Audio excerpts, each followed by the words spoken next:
Hello there, this is Ronald Allen, managing change through effective communications.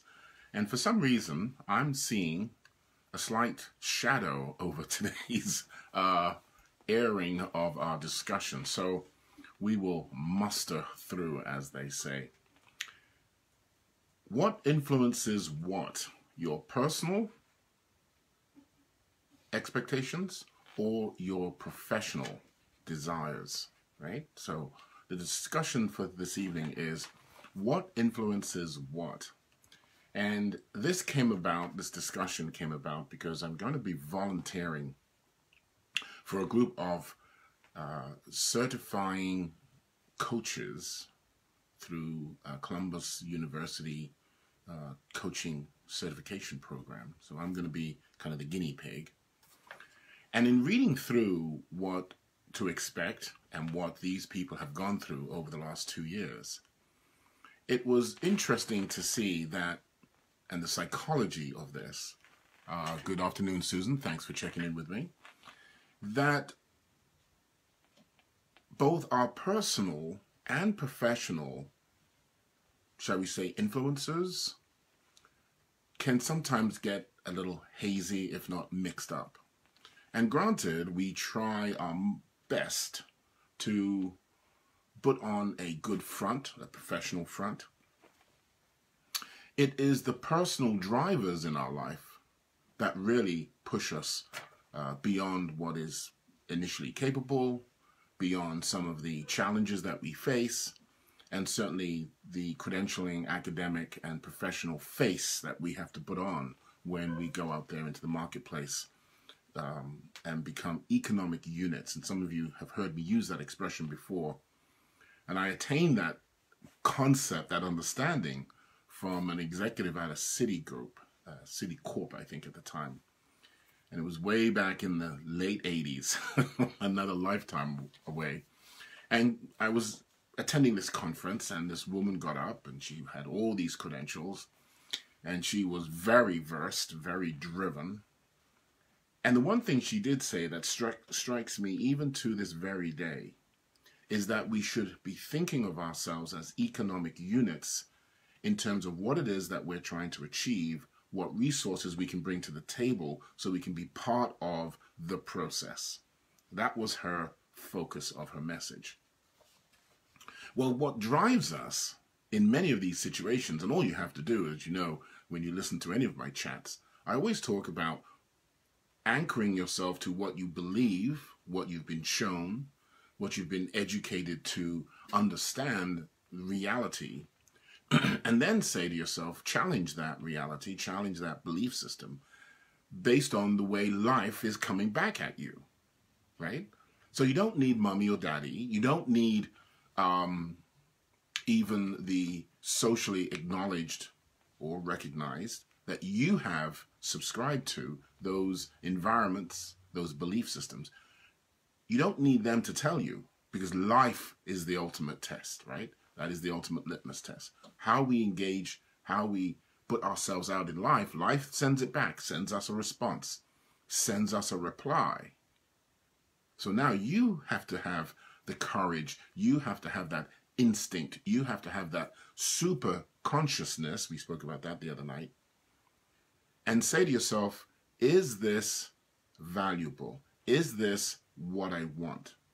Are these the drivers moving me in the right direction? Whether you're doing arts and crafts, whether you're, like myself, I have an older library. I know I have to update it. Books are a little expensive these days, so I get the abstracts. But I have to look and say, is this serving my purpose as I go forward? And that is a personal decision. That is a personal commitment, as opposed to listening to all the noise saying, I have to be part of this. One of my favorite quotes is Liza Minnelli saying, it's a great institution, I'm not ready for the institution. So let's kind of dig in a little bit and see, what do I mean when I talk about what influences what, whether it's your personal convictions, whether it's your personal inclinations. Good evening, James. Thanks for checking in. Have you taken the time do you feel you're worth the time? Because a lot of times people just don't do it. They become apathetic. They've said, well, they've been around this before. Well, we've tried, I've done. It's the try mentality, that tribe called try, right? And many of us have been, unfortunately, immersed in this second-rate thinking that just because you've attempted it before, just because you're first, second, and even third time familiar with a scenario, it won't work that next time. Or, better still, what we spoke about the other night, on the wellness side, why don't we try a different combination of inputs? After all, when we're in the professional corporate world, don't they ask us and tell us that's what we should do? That's why I love project management. 5 process groups, 10 knowledge areas, 49 processes. Mix them up, toss them in a bag. My mother would always say, dip and stir. And let's see what comes about. It's the mental state to say, yes, that is what I want to do. That gives you the answer. Not necessarily the outcome, because the outcome may not be the percentage that we want. So do we want a 80%, 90%, 100%, a 50%? Is that okay? In some cases, it's the movement off inertia, right? So it was funny, the other day I'm doing a coaching with a group of young executives, and I stood up still in the room, and I put one toe, literally just my toe, and I said, is that movement? And most people said yes. Other people said no. I said, what is movement to you? Those who said no. They said, well, you have to go a full step. So there's the meaning. That's the anchoring. And that's what I think we need to do for ourselves as we move through life. Instead of being anchored to old status quo, understanding, concepts that maybe mom and dad, our society, our culture, our theology gave us, that today may be in question. And these are hard. Be careful. I used the wrong word, but I did it on purpose. These are hard questions for those that resist. Because life is the ultimate test. And it's your life, how things are played out for you, that you must then say, how am I willing to adjust? Am I willing to adjust? You know, in change management, we talk about ADKAR, right? You're aware of the need because of things in life, at work, personal and professional. You have the desire to change. Many people stop right there at the awareness. Oh my goodness, there's the wall. Whoops, that was tongue in cheek. There's the wall. I don't want to go any further. Or psychology, there's that emotional pain. We talked about that as well, pain and suffering. So the coaches will be looking at an awareness of the individual, their intent, and a willingness to seek alternatives, not solutions. So many of us come to the table saying, this guy is going to be my guru. This guy is going to solve my problems. It's a bit like faith. Oh, well, it's because of these things, and they're fixed in time and eternal, and I can't do anything about it. That's your excuse. That's what you have been socialized to believe. That's what you've been programmed to believe. And it certainly is the personal, because let's face it, when we're born into a culture, a family nucleus. We're then introduced to brothers and sisters, uncles and aunts. And they can be different people. They can be caregivers. They can be foster parents. They can be people of the faith or particular faiths. And they begin to program and instruct us on their reality. And as we've seen, whether it's from Amish into English, as they express us to be English, whether it's different theologies, whether it's different times that you study, that humans have been on the planet. When we begin to integrate, then you have massive changes and challenges that other cultures push back on. So if you have someone from a Hindu and someone from a Muslim coming together, someone from a Christian, someone from a a different theology altogether, okay? So it's the teachings that we're concerned with, that how do they move forward with us, for us, in our benefit? And that's personal. No one can tell you, you have to do the homework. So as we drive through this, we look at what is called execution of externals. And those externals are many. It can be your sense of wellness, your sense of safety, right? Your sense of what is education, what is educated. Unfortunately, many women in the world still today are not allowed to be educated. How ironic. Yet they are the vessel of life. So we can go back and forth, and we should, constantly testing, is this a valid construct to move forward with in life? Is life giving me the response that I'm looking for? Is it being responsible? Am I being somewhat autocratic with my desire and pushing down on people? These are questions that influence us as we go through our day. When you're at the traffic light, I was going to say bus stop, my goodness. Back in London, 155 to Piccadilly Circus. I wonder if it's still going there. I'll have to Google it, won't I? But when we think of these time frames of belief systems and how today things have significantly changed in terms of the reality of engagement with one another. And we can begin to manage that, not control. We like to use the word manage because it's for a period of time and it's for a level of management. We may not get that 80, 90% of engagement from others or the buy-in from others. Yet when we go into the professional world, that's exactly what we're looking for. We are looking for control. We want that specific outcome, and then we want to measure it, quantitative, qualitative analysis tools that we use. And what is really interesting about those terms, the brain does it instinctually all day long. Today, for example, in the Northeast, we had a little storm, about 2 or 3 inches. I saw a lot of people on Facebook talking about how bad it was. I went out and played with my dogs. Yes, I had a full day of work, absolutely, right here in the house. And at the same time, I realized to just let off some steam before I go into my evening activities, I needed to go out there and play with the guys. They haven't been out since 12 o'clock. So there's the personal side of managing my family, managing my personal desires. And then there's the professional, where I get up at a certain time and I work through and I push myself. And when I feel uncomfortable, I push a little more, because the brain is elastic and it will accommodate us accordingly. We have to challenge ourselves. We have to push ourselves. You know, there's a saying that my mother used to always express, and that is, shove it in, push it in. Children's heads are hollow. They must learn the things today that they will use tomorrow. And I'll say the most important one is a willingness to adapt. I will say the most important one is stick-to-itiveness. I'll say an important one is being focused and being willing to go back to the table when you do not get the desired outcomes that you initially planned on, worked on, and believed you should attain. Notice, I did not use the word failure. There's no such thing. Failure is when you're 6 feet under and you look up and say, I wish I shoulda, coulda. Too late.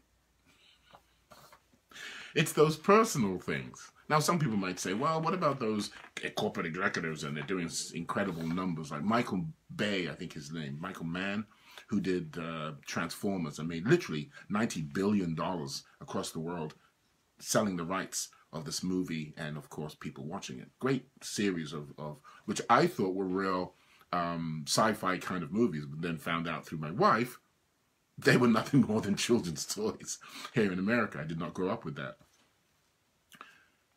What drives that individual? Creativity, a desire to engage in a medium that he's found very lucrative, that he has a very creative side to, right? And he's been able to pull all these people, or a whole, literally, it's an industry into and of itself, in being able to create movies. That level of movies, all the creativity, all the accounting, the finance, all the people that are involved, the creative arts, the performers, the makeup, right? The technology, computer-enhanced animations, all of that. Timing, scheduling, people traveling all over the world. Now that has changed significantly from when, let's say, Walt Disney started, where people were drawing images by hand. Today, most of it is done through computer-aided design software. So that is both the personal capabilities and interests that we all have. Do you play music? Do you do quilting? We used to have a store in town called Pastime Quilts. And these women and men would be creating incredible quilted tapestries. And what we also found is that it's therapeutic. What we also found was the military base, Fort Dix McGuire Air Force Base here, would send some of their service people to go through the therapy because they had gone through traumatic situations. They had lost limbs. They had lost mobility. And there are multiple levels of losing one's mobility. At one time, I had a severe case of gout, and the doctor was saying, you can't eat greens.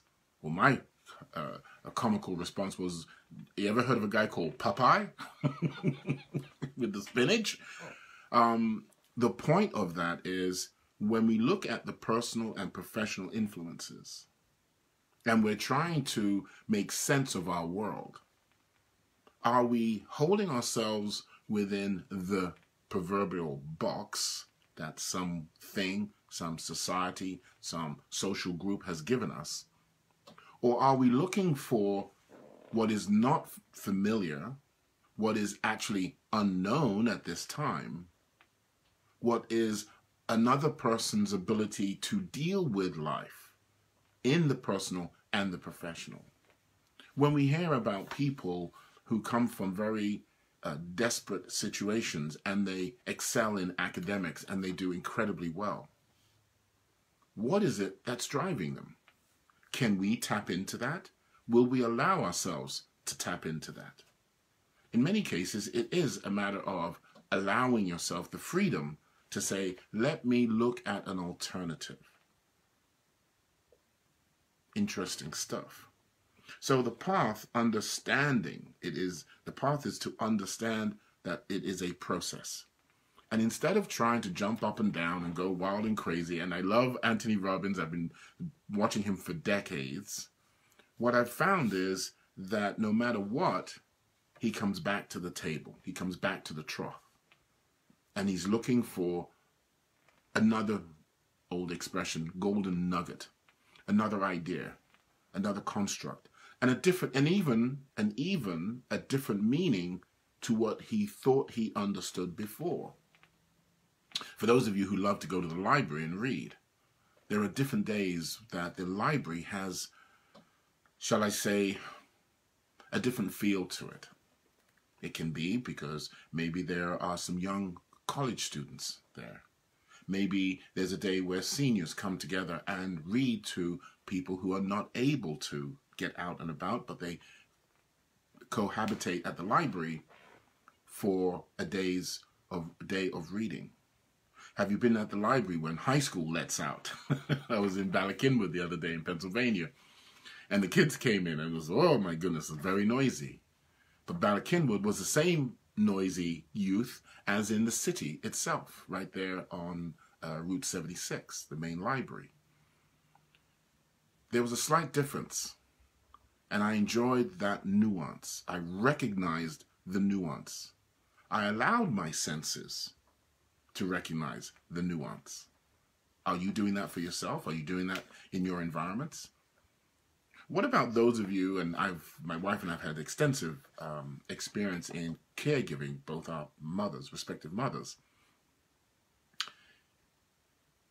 Do you use that experience now going forward, or are you pulling back from other relationships, other opportunities, where you can use those skills in a different way to help other people?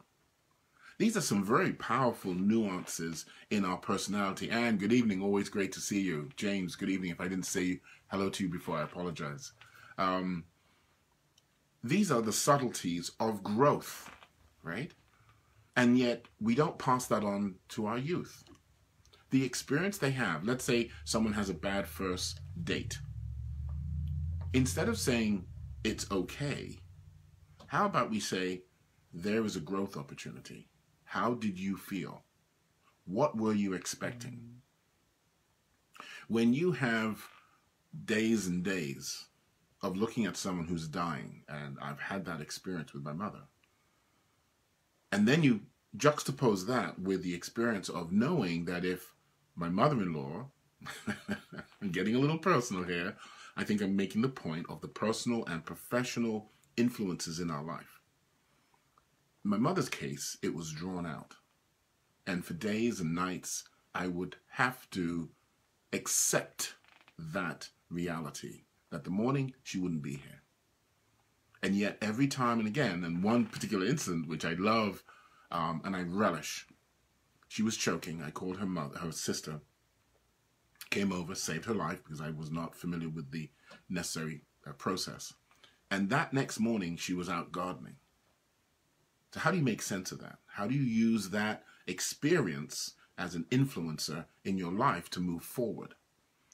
Juxtapose that to my mother-in-law, who we knew that if we had let her go back to a certain situation, she was going to be dead. And literally within, I think, 60 days, she was dead. We had to come to terms with that.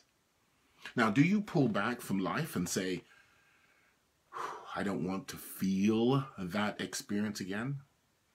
Or do you say, that is a strength. That is a legacy that I wish to move forward on because it's the ultimate. You know, the rather sarcastic joke, none of us are going to get out of here alive. The point there is, what are you doing between birth and the time that you die? So the influences are certainly personal. They are certainly energized. They are certainly on point, as they use the term in the military, right? You're on point because you don't know.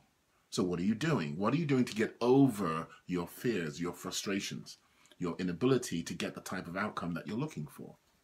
And these coaching skill sets, when we talked about wellness the other night, are we tapping into them sufficiently? Not every month, not every week, every day. You know, we're very blessed where we live because we have a huge woods. It's not a forest per se, but it's certainly a woods. And we see many different kinds of animals. We've got guinea fowl, red fox, deer, of course, possum, the wonderful squirrels that my wife loves to feed peanut butter. Jars of peanut butter sometimes sit on our lawn instead of wonderful horticultural plants, but that's okay. And what I notice is none of them complain. They get on with their life. Whether it's the possum at night when we're coming home and the lights shine in its face, whether it's the raccoon who happens to know how to still get into our garbage, even though we've used the pharmaceutical hermetically sealed lids, whether it's the geese that are flying over and calling out to each other to direct where to go. Are we leaving breadcrumbs for ourselves, for our loved ones, so that they know where we are and at what state we are during the course of the day or the week? You know, I have a couple of people here on Facebook who are certainly animal lovers, animal husbandry people, love the openness that an animal will give you. And we right now have 3 dogs. Sometimes we have 5, sometimes we have 6, sometimes we have 2.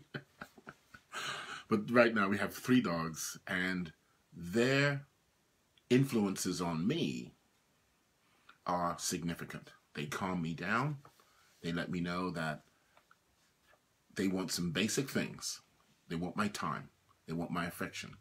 They want me to acknowledge them. These are certainly personal, absolutely. Yet they can be drivers in the hardcore world of professional development and careers and life that sustain us. At the end of the day, you know, my phrase, identifying intangible assets in producing tangible results. So that becomes a conversation. That becomes part of the mindset. When we talk about full immersion, that's what we're really referring to. The Dalai Lama talks about, and I have 3 beautiful sayings that I read as I go through my house.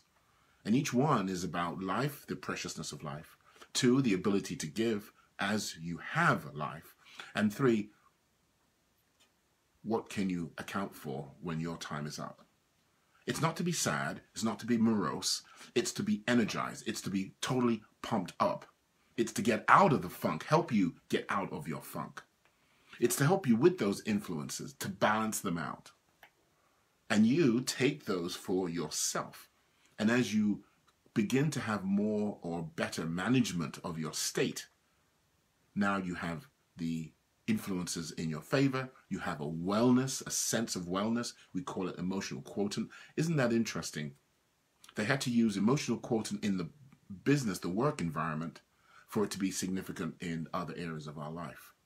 Those of us who know better have been using it all along. It's like the use of spices. We know that spices help the body heal. Alzvadi, I've been using it for some time now, and I'm feeling much better instead of all the traditional drugs. Yes, I know there are some medical conditions that you need the heavy-duty drugs. It is a balance. It is a work in process. So I'll finish up with this. What outcomes are you recognizing? Are you willing? Are you courageous enough? At no matter what age, right? How many times have you circumnavigated the sun? It doesn't matter. The brain doesn't know how old it is. Stop telling your mind you are old. Are you willing to go back to the table using a fresh set of data, both quantitative, qualitative, using your instincts, using your subconsciousness, the feel of the environment? If you are, then you're living life. This is Ronald Allen, managing change through effective communications. You know where to find me.